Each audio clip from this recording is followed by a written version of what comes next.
So I'm going to quickly explain my trade from today. I'm so irritated. It's literally Saturday, 2 a.m. Eastern, and I chose to wait this long to trade. I'm currently at work. You can't tell, but I've got my badge.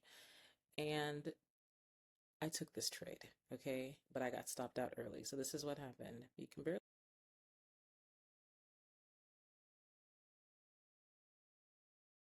S and Q.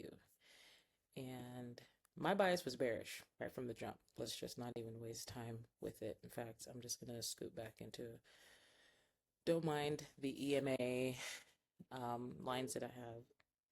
I've been doing other things here. Okay, so first of all, we've been in a bearish market. Like anybody that tells you we're bullish are tripping. It's definitely bearish. This is the daily. We're going down on the 4 hour, down, 2 hour, 1 hour. We're down. Like we're down, down, down. So my bias was bearish the entire time. Scroll into the 10:15 or excuse me, the 5 minute time, and this is 9:30. So price comes up. Now, let me see.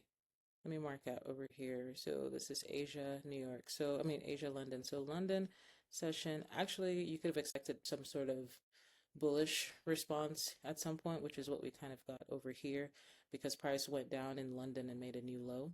And so you could expect price to at some point try to reverse and go up in New York, but that's not what happened. And that's fine because the overall bias was bullish, or excuse me, bearish. So this is 9:30, black candle, great. And then I see this gap formed between these three candles. So I'm expecting an inverse, or excuse me, I'm expecting, or maybe, yeah, it was this black candle here.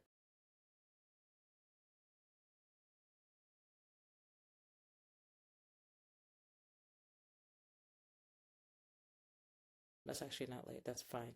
But above this, forgetting that I had this gap up here, or I remembered,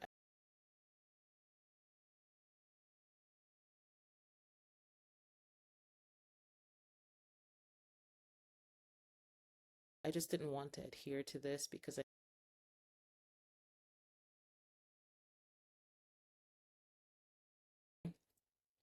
which means I should have positioned myself a lot lower. I shouldn't have gone in with, I think I went with like 4 MNQ contracts at 3 ES. So I should have stuck with a lot lower, but I didn't. So I saw this fair value gap was created here, and I think I actually took my trade down here.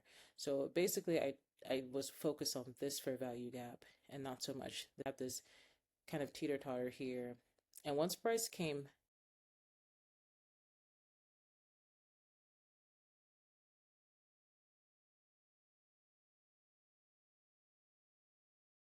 out here,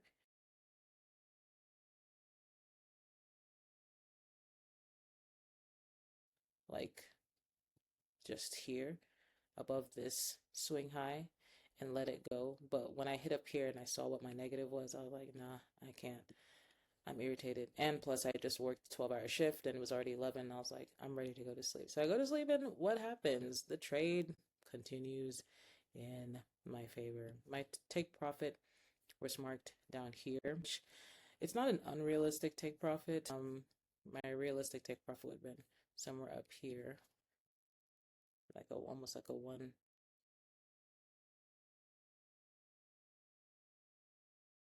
So, what did I learn from this trade? I learned I did my job. I entered it when I was supposed to. No shame on that.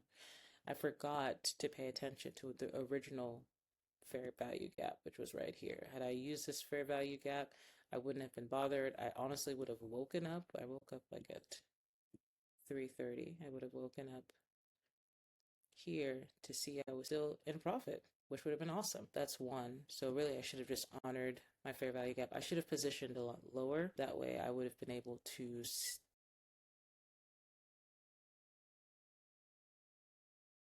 rather than me chickening out and getting myself out. But I'm not even mad about this trade because one, my strategy still makes sense. Not that I've ever questioned it. Two, I'm getting better and better at perfecting my strategy and knowing when to enter. So I'm excited about that. Three, I've told myself I need to just stick to the micros and stop going full-fledged on NQs and ESs. Just do the MES and MNQ and size up that way. And then four, I mean, it was beautiful. I stuck to, I mean, it did everything it was supposed to do, like no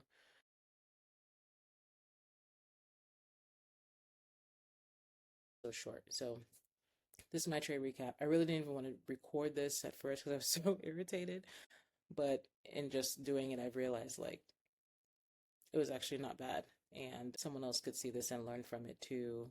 So yeah, that's what I got.